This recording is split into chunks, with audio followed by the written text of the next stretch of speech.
अस्सलाम वालेकुम। हमने जो लेक्चर स्टार्ट किया था वो हमने किसके बारे में स्टार्ट किया हुआ था? हमने स्टार्ट किया हुआ था अबाउट सेलुलर रिस्पिरेशन।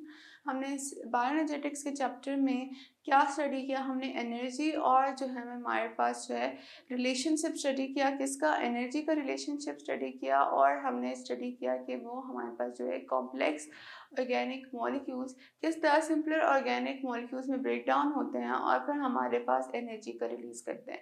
हमने सेलुलर रेस्पिरेशन के प्रोसेसेस को स्टडी किया कि सेलुलर रेस्पिरेशन की डिफरेंट प्रोसेसेस हैं। पहले तो हमने सेलुलर रेस्पिरेशन को स्टडी किया कि सेलुलर रेस्पिरेशन क्या होती है, कि हमारे पास ग्लूकोज का molecule in the presence of oxygen break down होता है और हमारे पास एटीपी जनरेट करता है, जो कि हमारे पास एनर्जी रिच मॉलिक्यूल है।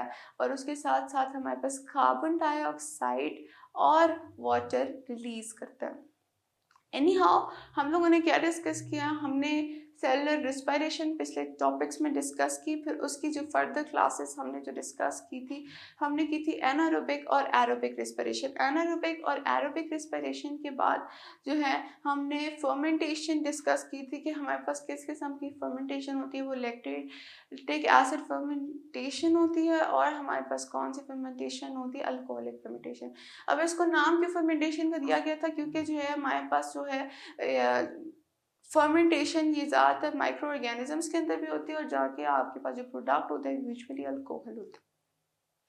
इसके अलावा अगर बात की जाए कि हमारे पास जो है लैक्टिक एसिड फर्मेंटेशन और ये जो फर्मेंटेशन है वो हमारे पास एनारोबिक होती है और अल्कोहलिक फर्मेंटेशन दोनों हमारे पास एनारोबिक होती है। अब जो हमने आगे फर्दर डिस्कस किया था, हमने प्रोसेसर डिस्कस किए थे। हमने बोला था कि हमारे पास 4 स्टेप्स होते हैं बेसिकली।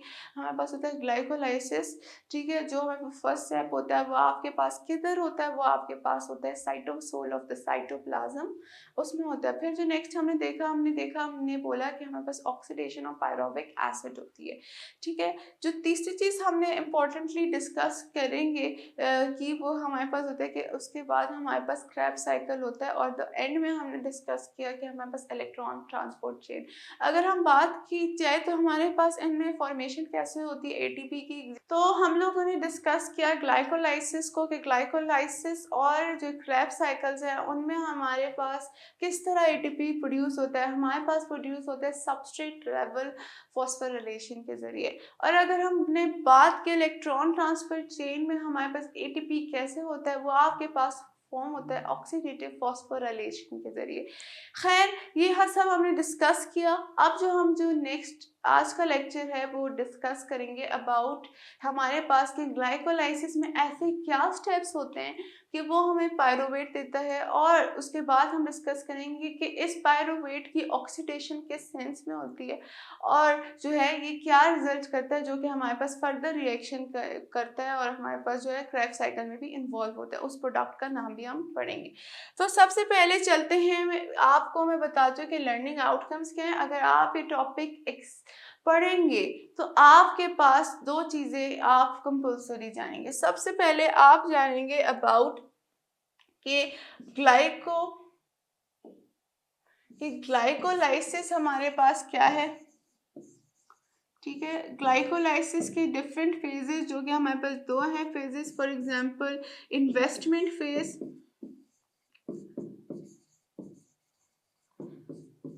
या और दूसरा जो फेज हमारे पास ग्लाइकोलाइसिस पे है वो एनर्जी यील्डिंग फेज, ठीक है। और जो दूसरी चीज हम पढ़ेंगे वो हमारे पास है ऑक्सीडेशन ऑफ पायरोविक एसिड, या हम कह सकते हैं पायरोवेट, जो कि हमारे पास ग्लाइकोलाइसिस के प्रोसेस से फॉर्म होता है, ठीक है। मेन टॉपिक की तरफ आज बताती हूँ कि आज हम लोग क्या पढ़ेंगे। आज हम पढ़ेंगे ग्लाइकोलाइसिस इन्वेस्टमेंट फेज में स्पेसिफिक डिस्कस करेंगे, एनर्जी यील्डिंग फेज हम डिस्कस करेंगे और जो तीसरी चीज़ है वो ऑक्सीडेशन ऑफ पायरोविक एसिड हम डिस्कस करेंगे। ये तीन चीज़ें हम बेसिकली डिस्कस करेंगे। और जो है अब लेक्चर की तरफ चलते हैं। सबसे पहले देखें आपके पास अगर बुक है तो देखें आपके पास एक कॉम्प्लेक्स सा ग्राफ पढ़ा। अब उस ग्राफ को समझना सबसे बड़ी इंपॉर्टेंट चीज़ है, क्योंकि उसी में अगर आपने वो टेबल समझ लिया या अगर आपने पेपर में आ गया और आपने सिर्फ टेबल बना दिया तो आपके नंबर कोई नहीं काट सकता, आपको थ्योरी लिखने की ज़रूरत नहीं है। इसकी वजह यह है कि हमारे पास ये जो टेबल है ये आपके पूरे ग्लाइकोलाइसिस के प्रोसेस को बहुत अच्छी तरह एक्सप्लेन कर रहा है, और आपकी बुक में तो इंतहा से ज़्यादा अच्छी तरह बना हुआ है, इतना ज़्यादा कॉम्प्लेक्स भी नहीं बना है। आपके पास एक एक स्टेप को उन लोगों ने क्लासीफाई किया। अगर हम बात करें, मैंने इसको जो कितने स्टेप्स में डिवाइड किया है, इसको मैंने बेसिकली डिवाइड किया है इन टू द 10 स्टेप्स, ठीक है। और हमारे पास जो स्टार्टिंग प्रोडक्ट, जो हमारे पास स्टार्टिंग एजेंट है वो हमारे पास ग्लूकोज है, और जो एंडिंग प्रोडक्ट हमारे पास ग्लाइकोलाइसिस में आया वो है पायरुवेट, ठीक है। अगर इसकी ग्लाइकोलाइसिस की बात की जाए तो हमारे पास यूजुअली ये होता है साइटोसोल, ठीक है। साइटोसोल में होता है, साइटोसोल किसके, साइटोप्लाज्म, मतलब साइटोसोल ऑफ साइटोप्लाज्म में होता है, ठीक है। और जो है हमारे पास बहुत ज़्यादा large amount of energy release करता है। सिंस इस प्रोसेस में आपको ऑक्सीजन की ज़रूरत नहीं है तो इस वजह से ये स्टेप कॉमन होता है एनाएरोबिक रिस्पिरेशन में और एरोबिक रिस्पिरेशन में। क्या होता है, ये स्टेप आपके पास कॉमन होता है एरोबिक रिस्पिरेशन पे और एनाएरोबिक रिस्पिरेशन में। इसकी वजह क्या है, इसकी वजह ये है कि हमारे पास जो एनाएरोबिक रिस्पिरेशन है उसमें ऑक्सीजन की रिक्वायरमेंट नहीं होती है, तो ऑक्सीजन की जब हमारे पास अवेलेबिलिटी नहीं होती तब हमारे पास एनाएरोबिक रिस्पिरेशन होती है, और जो है हमारे पास पायरुवेट, हमारे पास जो डिफरेंट जो प्रोडक्ट्स होते हैं वो फॉर्म करती है, जो कि अल्कोहल हो सकता है, लैक्टिक एसिड हो सकता है। खैर वो हम डिस्कस कर चुके हैं। अब जो हम लोग पढ़ेंगे, अब हम पढ़ेंगे ग्लाइकोलाइसिस, और मैं आपको इस पूरे टेबल के बारे में समझाऊंगी। यहाँ पे जो आपने इंपॉर्टेंट चीज़ें याद रखनी है, आपने जो है इसके स्टेप्स याद करने हैं। स्टेप्स कैसे याद करेंगे, आपने याद करना है कि एंजाइम पहला कौन सा यूज़ होता है, और एंजाइम के बाद आपने बताना है कि हमारे पास जो है कौन कौन सा जो प्रोडक्ट है वो फॉर्म होता है आफ्टर एंजाइमेटिक एक्टिविटी। देखें आपके पास अगर एंजाइम की इंपॉर्टेंस भी अगर डिस्कस की जाए, आपने अभी एंजाइम का चैप्टर ही पढ़ा है, तो आपके पास इन रिएक्शंस में एंजाइम की इंपॉर्टेंस बहुत ज़्यादा है, क्योंकि हमारे पास ज़्यादातर देखें एंजाइम ही की आपके पास रिप्रेजेंटेशन दी है। सबसे पहले जो आपके पास होता है एक ग्लूकोज मॉलिक्यूल होता है, ठीक है। ग्लूकोज मॉलिक्यूल पे हेक्सोकाइनेज, सही है, उसके ऊपर एक एंजाइम अपनी एक्टिविटी करता है, और एक एटीपी मॉलिक्यूल, इसको जो पहले जो मैं फेस बता रही हूँ आपको प्रिपरेटरी फेस बताती हूँ। प्रिपरेटरी फेस हमारे पास, जिसको मैंने पहले फर्स्ट स्लाइड पे लिखा है energy yielding face, energy investment face, कि आपके पास ये जो फेस होता है इसमें आपके पास एनर्जी इन्वेस्ट की जाती है, मतलब एटीपी के मॉलिक्यूल्स यूज़ किए जाते हैं। और जो है ये जो फेस है हमारे पास किस तरह डिवाइडेड है, वो हमारे पास यहाँ तक मैं आपको बताती हूँ, इस पॉइंट तक आपके पास डिवाइडेड है, यानी आपके पास जो है 3 कार्बन मॉलिक्यूल जब बन जाते हैं तब तक ये फेस हमारे पास यहाँ तक डिवाइडेड है। फिर जो नेक्स्ट चीज़ हमारे पास जो ऑक्सीडेटिव फेस है, ये हमारे पास है energy yielding face.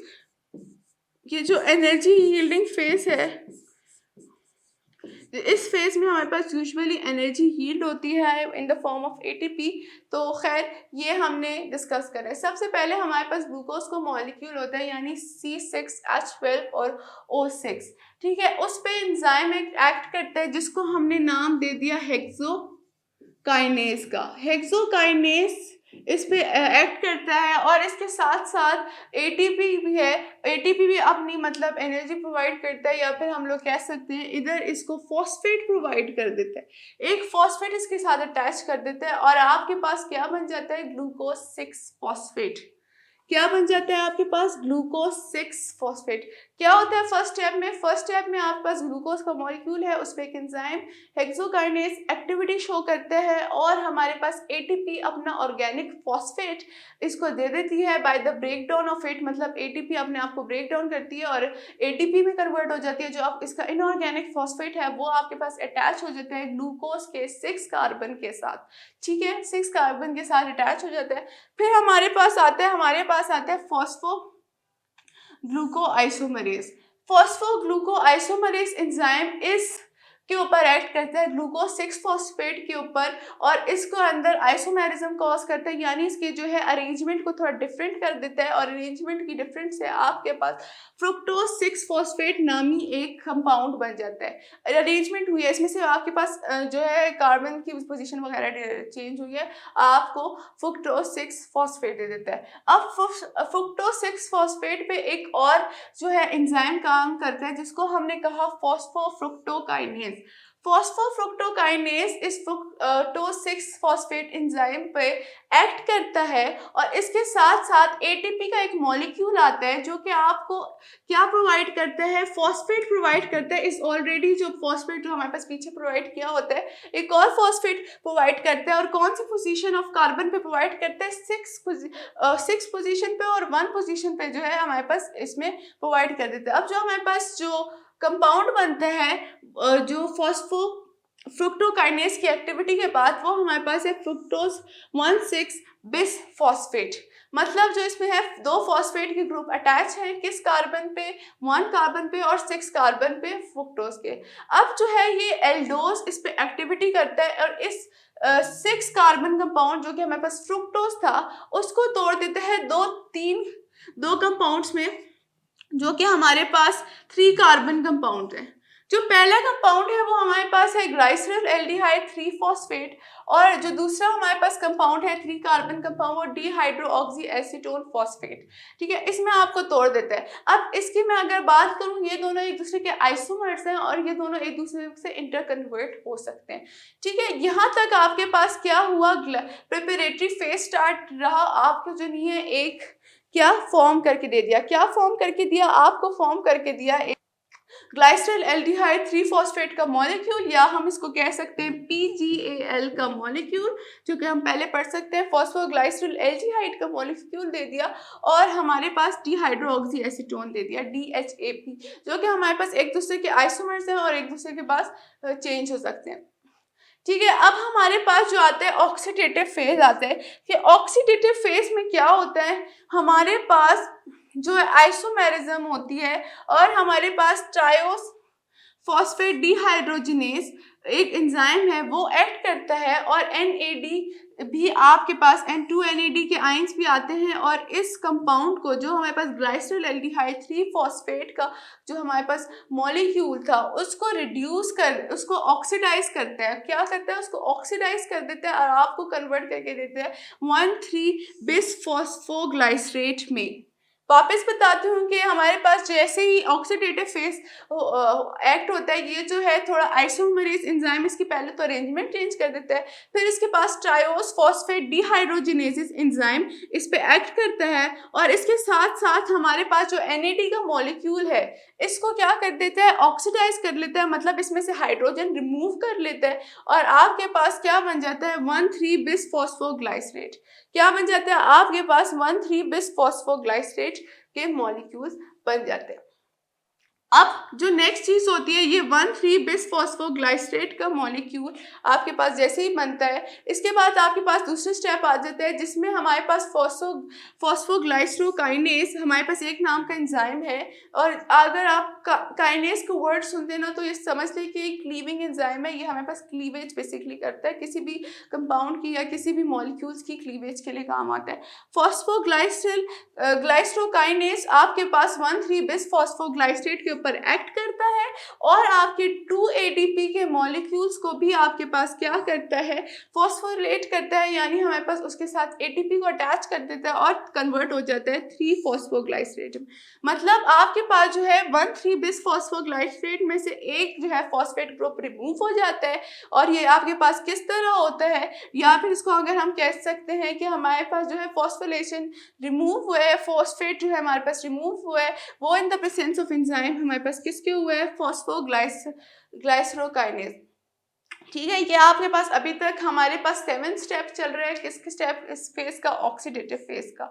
Oxidative phase में हमारे पास यूजुअली क्या है, इसको एनर्जी यील्डिंग फेज कहा गया, क्योंकि इसमें आपके पास एनर्जी यील्ड होती है। अब देखिए, पहले जो आपकी एनर्जी जो रिलीज हो गई है वो 2 ATP हो गई। अब जो हमारे पास जो मॉलिक्यूल है 1,3 बिस फॉस्फोग्लाइसरेट, जो हमारे पास मॉलिक्यूल फॉर्म हुआ और 1,3-बिस-फॉस्फोग्लाइसरेट ने हमारे पास एटीपी जनरेट किया, उसके किसकी एंजाइमेटिक एक्टिविटी के बाद, फॉस्फोग्लाइसरोकाइनेज की एक्टिविटी के बाद हमारे पास वो कन्वर्ट हो गया 3-फॉस्फोग्लाइसरेट। इस पे अब हमारे पास एक और एंजाइम एक्ट करता है और हमारे पास जो है फॉस्फेट की पोजीशन को चेंज करता है। किस तरह फॉस्फेट की पोजीशन को चेंज करता है कि 3 कार्बन से फॉस्फेट को हटाकर वो आपके पास 2 कार्बन पे ले आता है और जो एंजाइम इस प्रोसेस में हमारे पास इन्वॉल्व होता है वो फॉस्फोग्लाइसरेट ग्लाइस्ट्रोम्यूटेज होता है। ठीक है, ये आपके पास हो गया 2-फॉस्फोग्लाइसरेट फॉर्म हो गया।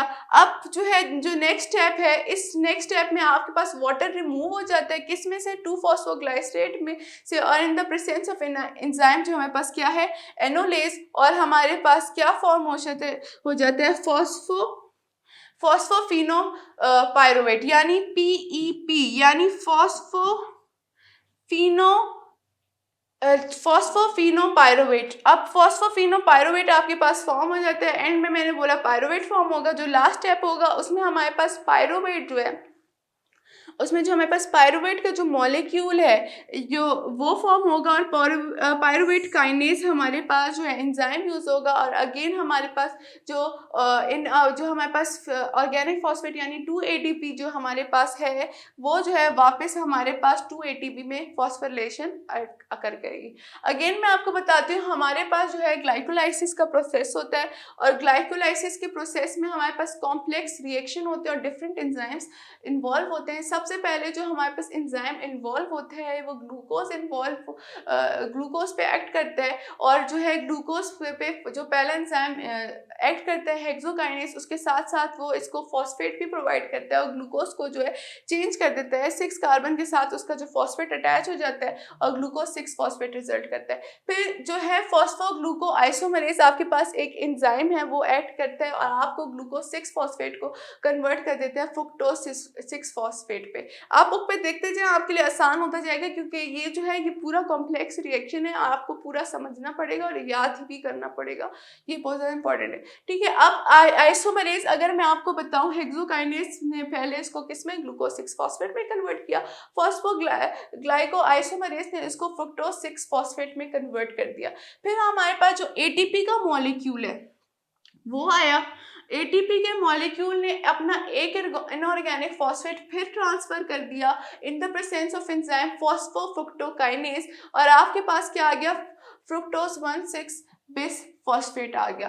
अब fructose 1,6 bis phosphate aldolase enzyme की एक्टिविटी के बाद 2 कंपाउंड्स में टूट जाता है। 3 कार्बन कंपाउंड बेसिकली है हमारे पास, ग्लाइसिल्डिहाइड 3 फॉस्फेट और डिहाइड्रोऑक्सी एसीटोन फॉस्फेट। ये आप पहले भी पढ़ चुके हैं फोटोसिंथेसिस के रोल में, जब मैं आपको बता रही थी PGAL का रोल। तो हमारे पास तो क्या बने, ग्लाइसिल्डिहाइड 3 फॉस्फेट जिसको हम PGAL भी कहते हैं, वो हमारे पास फॉर्म हो जाता है। और जो है अगर आइसोमेरिज्म की बात की जाए तो इसका जो आइसोमर होता है वो डिहाइड्रोऑक्सी एसीटोन फॉस्फेट होता है।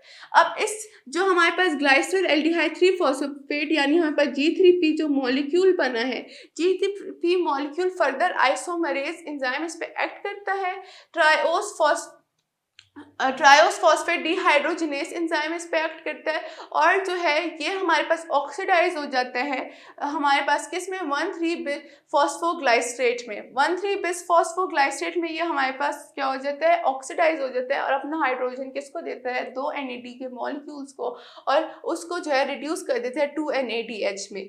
अब यहाँ से आपके पास क्या होता है, 1,3-बिस-फॉस्फोग्लाइसरेट आपके पास किसके साथ रिएक्ट करते हैं, किस एंजाइमेटिक एक्टिविटी के साथ होता है, फॉस्फोग्लाइसरोकाइनेज के साथ रिएक्ट करता है और आपके पास क्या देता है, अपना एक ऑर्गेनिक जो फॉस्फेट का मॉलिक्यूल है उसको रिलीज कर देता है और ADP को ATP में कन्वर्ट कर देता है। ठीक है, आपके पास जो है ADP को एडिनोसिन डाइफॉस्फेट को वापस एडिनोसिन ट्राइफॉस्फेट में कन्वर्ट कर देता है। अब जो मॉलिक्यूल आपके पास पहुंचा होता है वो फॉस्फोग्लाइसरेट पहुंचा होता है 3 फॉस्फोग्लाइसरेट। अब हमारे पास जो फॉस्फेट की पोजीशन है, फॉस्फेट ग्रुप की पोजीशन है, वो हमारे पास कौन से कार्बन पे है, हमारे पास कार्बन नंबर 3 पे। अब जो है इसमें थोड़ा आइसोमेरिज्म का प्रोसेस होता है कि हमारे पास फॉस्फोग्लाइसरोम्यूटेज एंजाइम एक्ट करता है और 2-फॉस्फोग्लाइसरेट में आपके पास कन्वर्ट कर देता है। फिर इसके पास 2-फॉस्फोग्लाइसरेट जो है वाटर की रिमूवल करता है, 2 वाटर्स ऑफ के मॉलिक्यूल जो हैं वो रिमूव हो जाते हैं in the presence of enzyme enolase और इसको किस में करना है, phenol pyruvate. Phosphoenol pyruvate in turn अपना एक और जो है ऑर्गेनिक फॉस्फेट रिमूव करता है और इन द प्रेजेंस किसके करता है, पायरोवेट काइनेस के, और आपको एंड में हमारे पास पायरोवेट मिल जाता है। तो अगर इसकी बात की जाए तो हमारे पास ग्लाइकोलाइसिस हमारे पास कितने स्टेप्स में है, प्रिपरेटरी फेज में, ऑक्सीडेटिव फेज में। प्रिपरेटरी फेज में फर्स्ट ऑफ ऑल आपको मैंने बोला ये एनर्जी इन्वेस्टमेंट फेज है। इसमें आप देखें एटीपी के मॉलिक्यूल्स जो हैं यूज हुए। फॉर एग्जांपल आपके पास 2 एटीपी के जो मॉलिक्यूल्स हैं यहाँ पे इसने दिए हैं, किसने, ग्लाइकोलाइसिस के प्रोसेस में यूज हुए हैं, जो कि हमारे पास पहले से एग्जिस्ट करते हैं, जो पहले से फॉर्म किए गए थे। सही है। और फिर हमारे पास कितने मॉलिक्यूल्स हमारे पास जो है एनर्जी यील्डिंग प्रोसेस में यानी ऑक्सीडेटिव फेज में, तो 4 हमारे पास एटीपी हुए। अगर हम इनका नेट टोटल फाइंड करें कि 2 एटीपी माइनस 4 एटीपी, हमारे पास टोटल इस प्रोसेस से कितने एटीपी के मॉलिक्यूल्स मिले, हमें 2 एटीपी के मॉलिक्यूल्स मिले। ठीक है। और हमारे पास जो एंड प्रोडक्ट है वो हमारे पास पायरोवेट है, और जो स्टार्टिंग प्रोडक्ट था हमारे पास ग्लूकोज था, और ग्लूकोज की हम लोगों ने क्या की, ग्लाइकोलाइसिस की, और हमारे पास ये सब कुछ रिजल्ट हुआ। ये आपके पास आ गया ग्लाइकोलाइसिस का प्रोसेस। अब हम आगे जो डिस्कस करेंगे वो हम डिस्कस करेंगे ऑक्सीडेशन ऑफ पायरोविक एसिड की। अब इस पायरोविक एसिड को हमने साइटोप्लाज्म से कहाँ लेके जाना है, माइटोकॉन्ड्रिया में लेके जाना है। तो इसके लिए इसमें कुछ सर्टेन मॉडिफिकेशन होंगी, और जो है जिसके ज़रिए ये आपके पास अंदर जाएगा, किसके अंदर जाएगा, माइटोकॉन्ड्रिया के अंदर जाएगा, जहाँ पे इस पायरोवेट को आगे या तो क्रेब्स साइकिल में यूज़ किया जाएगा। खैर आपको मैं अगला बताती हूँ कि हमारे पास क्या है। हमारे पास है oxidation of pyruvic acid. Again आपके पास देखें रिएक्शन बेस्ड है, और देखें यहाँ पे रिएक्शन आपके पास नजर आ रहे हैं। आपकी अब बुक खोल लें तो ज़्यादा आपके लिए बेहतर है, क्योंकि रिएक्शंस आप समझेंगे नहीं तब तक आपको ये चैप्टर नहीं आएगा, और रिएक्शंस को स्किप करने का सोचे भी नहीं, क्योंकि अगर एग्जामिनर आपके पेपर चेक करता है तो सबसे पहले अगर देखता है कि आपने थ्योरी देखी है लिखी है, तो इसका कोई उसको वो नहीं होगा, वो देखेगा अगर आपने रिएक्शन लिखा गया है तो फिर, और थ्योरी इतनी खास भी नहीं लिखी है, तभी आपको वो मार्क्स दे देगा। खैर अब हम डिस्कस करेंगे कि ऑक्सीडेशन ऑफ पायरोविक एसिड, जो पायरोविक एसिड या पायरोवेट हमारे पास फॉर्म हुआ था, ठीक है, पायरोविक एसिड और पायरोवेट जो हमारे पास फॉर्म हुआ था, वो हमारे पास उसने जो है ऑक्सीडेशन की, मतलब उसमें से हमारे पास रिमूवल ऑफ हाइड्रोजन हुआ, और जो नहीं उसकी ऑक्सीडेशन हुई, और हमारे पास क्या फॉर्म हो गया, हमारे पास फॉर्म हो गया एसिटाइल कोएंजाइम ए। अब एसिटाइल कोएंजाइम ए को हम लोग आगे एक्सप्लेन करेंगे। हम डिस्कस करेंगे अभी ऑक्सीडेशन ऑफ पायरोविक एसिड, जिसमें हमारे पास क्या होगी, ऑक्सीडेशन होगी पायरोवेट की। अगर बात की जाए ऑक्सीडेशन ऑफ पायरोविक एसिड की, तो हमारे पास इसको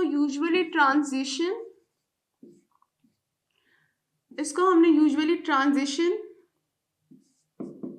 फेज कहते हैं, क्योंकि ये फेज आपके पास यूजुअली लिंक करता है आपको किस स्टेप के साथ, 2 स्टेप्स को लिंक करता है। मेन स्टेप जिसमें आपके पास क्या प्रोड्यूस होती है, एटीपी प्रोड्यूस होती है, वो 2 स्टेप्स आपके पास क्या होते हैं, ग्लाइकोलाइसिस होता है, और दूसरी चीज़ आपके पास क्या होती है, वो क्रेब्स साइकिल होते हैं। तो इनके दरमियान जो लिंकेज का स्टेप होता है वो हमारे पास यूजुअली जो है हम उसको कहते हैं ऑक्सीडेशन ऑफ पायरोविक एसिड कहते हैं।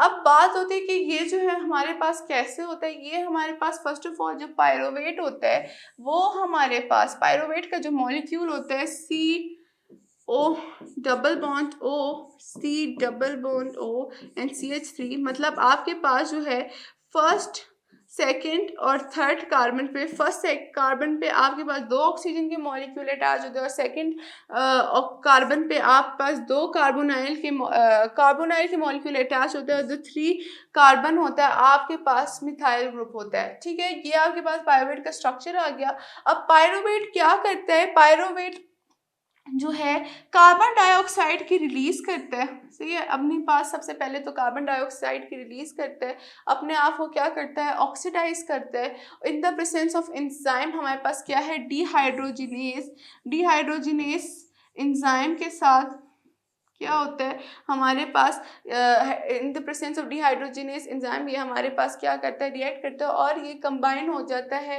एक मॉलिक्यूल के साथ जिसे हम कहते हैं एसिटाइल कोएंजाइम ए। अगेन मैं आपको बताती हूँ कि क्या होता है ऑक्सीडेशन ऑफ पायरोविक एसिड में हमारे पास जो पायरोवेट का मॉलिक्यूल है वो अपने क्या करता है, ऑक्सीडाइज होता है और कार्बन डाइऑक्साइड को रिलीज करता है। ऑक्सीडाइज किस तरह करता है कि NAD को अपना हाइड्रोजन ट्रांसफर कर देता है और वो रिड्यूस हो जाता है, NADH बन जाता है। और इसके अलावा जो हमारे पास जो एक चीज़ फॉर्म होती है कोएंजाइम ए, वो हमारे पास जो रिजल्टिंग मॉलिक्यूल है उसके साथ अटैच हो जाता है और हमें जो रिजल्टिंग सब्सटेंस मिलती है एसिटाइल कोएंजाइम ए। अब एसिटाइल कोएंजाइम ए जो है ये क्या होता है और ये कहाँ रहती है, ये एसिटाइल कोएंजाइम ए आगे ऑक्सीडेशन हमारे पास अंडरगो करता है। अब इसके ऑक्सीडेशन में अगर मैं आपको बताऊं कि ये क्या करता है, ये ऑक्सीडेशन अंडरगो करता है जो है कि जो ऑलरेडी 2 मॉलिक्यूल्स उसमें होते हैं कार्बन के, ये अटैच हो जाते हैं किसी और 4 कार्बन मॉलिक्यूल के साथ। यूजुअली ये माइटोकॉन्ड्रिया के अंदर स्टेप होता है और हमारे पास किस फॉर्म में कन्वर्ट हो जाते हैं, 6 कार्बन मॉलिक्यूल्स में। और ये 6 carbon molecules intent series of जो है रिएक्शन अंडरगो करते हैं, बहुत ज़्यादा रिएक्शन अंडरगो करते हैं। और यूजुअली वो कौन सा रिएक्शन अंडरगो करते हैं, मतलब किस साइकिल में करते हैं, क्रेब्स साइकिल में है। ये जो 6 कार्बन कंपाउंड है वो रिएक्शन अंडरगो करता है और कार्बन डाइऑक्साइड यील्ड करके एंड हमारे पास वापस क्या करते हैं, वही 4 कार्बन कंपाउंड बना देते हैं और 4 कार्बन कंपाउंड आगे अगले एसिटाइल कोएंजाइम ए वगैरह के साथ अटैच करते हैं जो कि आपके पास पायरोवेट की ऑक्सीडेशन से प्रोड्यूस होते हैं। अगेन मैं आपको बताती हूँ कि oxidation of acetyl coenzyme A में क्या होता है कि एसिटाइल कोएंजाइम ए हमारे पास किसी 4 कार्बन कंपाउंड के साथ बाइंड होता है और 6 कार्बन कंपाउंड बन जाता है। और ये 6 कार्बन कंपाउंड क्रेब्स साइकिल में अंडरगो करता है, अपनी रिएक्शंस करता है क्रेब्स साइकिल्स में, और फिर वो है क्या करता है, कार्बन डाइऑक्साइड रिलीज करता है और वापस वही 4 कार्बन कंपाउंड बना देता है। और वही 4 कार्बन कंपाउंड अब अवेलेबल होता है कि वो किसी और भी एसिटाइल कोएंजाइम ए को अपने साथ बाइंड करके एक मॉलिक्यूल बने। खैर आपको पता चल गया, हमने डिस्कस किया ऑक्सीडेशन ऑफ पायरोविक एसिड और specifically oxidation of pyruvate discuss की। अब उसमें हमने क्या किया कि पहले तो पायरोवेट को हमने कन्वर्ट कर दिया एसिटाइल कोएंजाइम ए के साथ, फिर हमने उसकी ऑक्सीडेशन की। ऑक्सीडेशन किस तरह की, ऑक्सीडेशन इस तरह की कि हमने जो है एसिटाइल कोएंजाइम ए को हमने 4 कार्बन कंपाउंड के साथ अटैच किया और इसको 6 कार्बन कंपाउंड में कन्वर्ट कर दिया। और ये 6 कार्बन कंपाउंड एनर्जी यील्डिंग जो है रिएक्शंस अंडरगो करता है और जो है वापस 4 कार्बन कंपाउंड में कन्वर्ट हो जाता है with the release of the carbon dioxide. और उस साइकिल को हम क्या कहते हैं, क्रेब्स साइकिल। तो आज हमने क्या क्या पढ़ा, हमने ग्लाइकोलाइसिस पढ़ी और ऑक्सीडेशन ऑफ पायरोविक एसिड पढ़ी और oxidation of acetyl coenzyme A पढ़े। ठीक है, ये हमारे पास जो है फर्स्ट इनिशियल स्टेप्स हैं हमारे पास किसके, सेलुलर रेस्पिरेशन के। आगे जो है हम लोग अगले जो है कॉम्प्लेक्स स्टेप्स हैं उनको डिस्कस करेंगे। फिलहाल हमने ये वाले स्टेप्स डिस्कस किए। आज हमने फर्स्ट ऑफ ऑल क्या डिस्कस किया, आज हमने जो है इंतहाई जो है मुश्किल टॉपिक आपको जो लगेगा, मुझे यकीन है इस बात पे कि आपको ग्लाइकोलाइसिस का जो टॉपिक है वो बहुत मुश्किल लगेगा क्योंकि इसमें इतने एंजाइम्स हैं, इतने ज़्यादा डिफरेंट मॉलिक्यूल्स हैं तो जो आपको कंफ्यूज करते हैं। ठीक है, पहले तो आप याद कर लें, मैं आपको बताती हूँ क्या करना है। पहले आपने ग्लूकोज बताना है कि ग्लूकोज जो है हमारे पास जो है क्या करता है, आता है। ठीक है, ग्लूकोज से हमारे पास क्या हो जाता है, एटीपी जो है अपना फॉस्फेट ग्रुप ग्लूकोज को ट्रांसफर कर देता है। और एंजाइम कौन सा होता है, हेक्सोकाइनेस। अब जैसे ग्लूकोज 6 कार्बन कंपाउंड है तो इसके लिए हेक्सो वर्ड हो गया। ठीक है, और काइनेस हमारे पास क्या है, इसने लिपरेट किया, इसने हमारे पास एडिशन की फॉस्फेट की। फिर हमने बोला, फिर आप दूसरा स्टेप ये याद करें कि जो हमारे पास ग्लूकोज 6 फॉस्फेट बन जाता है। ठीक है, इसके एक मॉलिक्यूल के साथ फॉस्फेट अटैच हो जाते हैं तो आपके पास ग्लूकोज के साथ 6 कार्बन पे अटैच है तो 6 फॉस्फेट इसको नाम दे दिया। अब जो है हमारे पास क्या होता है, इसकी के नाम पे फॉस्फोग्लूको। देखो फॉस्फो भी आपके पास उसी सबस्ट्रेट से आ गया और ग्लूकोज भी आपके पास उसी सबस्ट्रेट के आ गया। उसने जगह चेंज की, आइसोमेरिज्म किया तो आइसोमेरेज आ गया, फॉस्फोग्लूको आइसोमेरेज आपके पास आ गया। और जो आपके पास कंपाउंड आ गया वो हमारे पास क्या था, फ्रुक्टोज 6 फॉस्फेट आइसोमेरेज। अगर आपने पढ़ा है, आपको मैंने पढ़ाया है बायोलॉजिकल मॉलिक्यूल्स के चैप्टर में कि हमारे पास जो है जो आइसोमर्स होते हैं किसके होते हैं, जो कॉन्स्टिट्यूशनल आइसोमर्स होते हैं, स्ट्रक्चरल आइसोमर्स होते हैं, वो हमारे पास ग्लूकोज और फ्रुक्टोज होते हैं। और जो है ये जो आप देखें उन्हें जो है जाहिर सी बात है ग्लूकोज ने अपनी अरेंजमेंट चेंज करके फ्रुक्टोज में कन्वर्ट करना है, और आप जो है जैसे सबस्ट्रेट की बात करते जाते ना उसके अकॉर्डिंग याद करते जाए। फिर हमारे पास आए फॉस्फोफ्रुक्टो, देखें फॉस्फो भी आ गया और फ्रुक्टो। अब इसमें जो है हमारे पास एक और फॉस्फेट ऐड हो रहा है, आप काइनेज वर्ड लगाते हैं, सही है।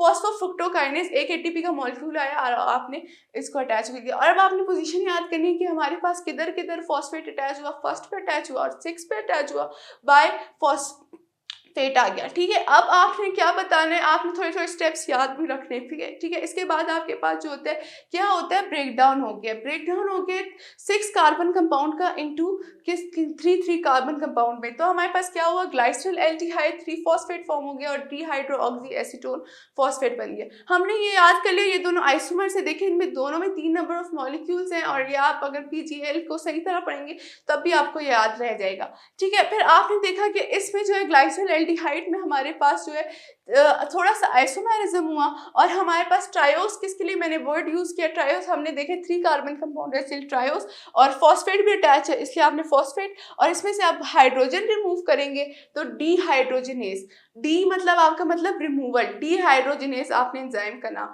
देखिए एंजाइम का नाम भी आपके पास जो सबस्ट्रेट है जिसपे वो एक्ट करता है उसी पे से बनाएंगे। मतलब पहले तो आपके पास ट्रायोस हो गया कि हमारे पास 3 कार्बन है, और फिर फॉस्फेट उसके साथ अटैच है, ये आपके पास हो गया। और फिर जो तीसरी चीज आपने याद की डिहाइड्रोजिनेज याद की कि आपके पास हाइड्रोजन इस स्टेप में रिमूव हुआ, ठीक है। इसकी जो हमारे पास जो कंपाउंड है उसकी हमारे पास ऑक्सीडेशन हो गई, या कह सकते हैं कि हमारे पास NAD की रिडक्शन हो गई। जो आपके पास मॉलिक्यूल बना 1,3 बिसफॉस्फोग्लाइसेट बना। अब 1,3 बिसफॉस्फोग्लाइसेट इसी नाम से याद करें कि हमारे पास फॉस्फोग्लाइसरोकाइनेज, मतलब हमारे पास क्या रिमूव हुआ, इसमें ATP रिमूव हुआ, इसलिए किससे रिमूव हुआ, ग्लाइस्ट्रोल के मॉलिक्यूल से रिमूव हुआ ग्लाइसेट के, इससे ग्लाइस्ट्रो याद करें, और काइनेज हमारे पास उसके ATP के लिए आप यूज कर लें, ठीक है। ये आपके पास आ गया। फिर 3 फॉस्फोग्लाइसेट के बाद देखें आपके पास फॉस्फोग्लाइस्ट्रोम्यूटेज आया, उसने जो है क्या की म्यूटेशन किया, आपके पास चेंज किया, किसमें चेंज किया, 3 से आपके पास उठा के फॉस्फेट ग्रुप को 3 कार्बन से उठा के 2nd कार्बन की तरफ ले आए। इसको नाम हमने दे दिया कि 2nd कार्बन की वजह से पे मौजूद है इसलिए इसको नाम दिया फॉस्फेट ग्रुप, की शुरू में लगाया आपने 2 फॉस्फोग्लाइसेट नाम इसको दे दिया। फिर आपने देखा इसमें से वाटर रिमूव हो गया, और वाटर रिमूव होने के बाद किसके एंजाइम के प्रेजेंस में वो एनालोज एंजाइम की आपके पास क्या बन गया, फॉस्फोफिनोल पायरोवेट।